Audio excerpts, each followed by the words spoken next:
For 11 days, we've wondered, is Chris Baghsarian, the widower who lived alone, alive or dead? The 85-year-old was abducted from his home in the early hours of the morning, still in his pyjamas, in a case of mistaken identity. Today, the news none of us wanted to hear. Police finding remains they believe to be the grandfather. Our crime editor Simon Boda joins me. Simon, I think it's the news we're all dreading but expecting. Unfortunately, yes. I think considering his age, considering his requirements medically, he needed medication every day. It's been 11 days, as you said, and I think if you look at, and I've spent a bit of time examining the timeline, and what appears to be clear to me is that he was abducted at 5 a.m. on the Friday, and he was probably dead within 40 hours of that abduction, which in a small way is a consolation because at least he hasn't been kept captive for 11 days. He died very early in the piece. I can't stop thinking about his poor family and his final moments. Do we know how he died? No, we don't, Ali. The autopsy, the post-mortem, will be conducted in the next day or two. They can't even positively identify him just yet. You've got to remember he's been lying in the scrub there for 10 days, put it that way, maybe 9 days, in the heat. So the condition of the body itself is not good.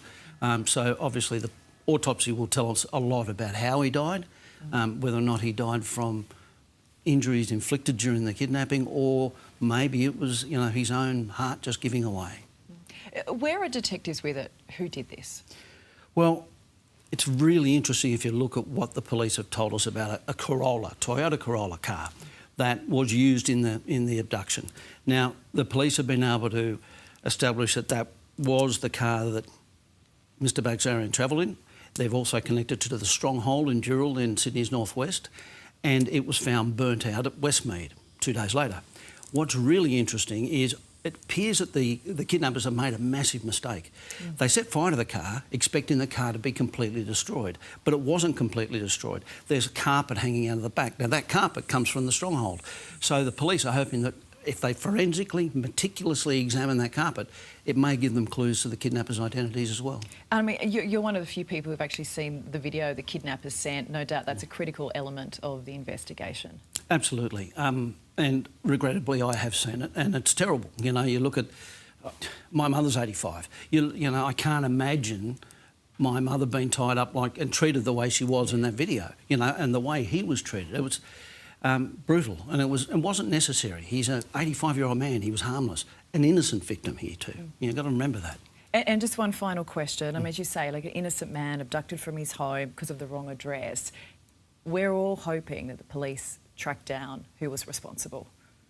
Well, I think the fact that police have been able to track that Corolla to 3 different locations, they tracked it to where the body was found this morning through public information. Someone spotted that car. I really suspect that the net is closing in on the people responsible for this. I really hope so. Thanks, Simon. Appreciate it. Okay.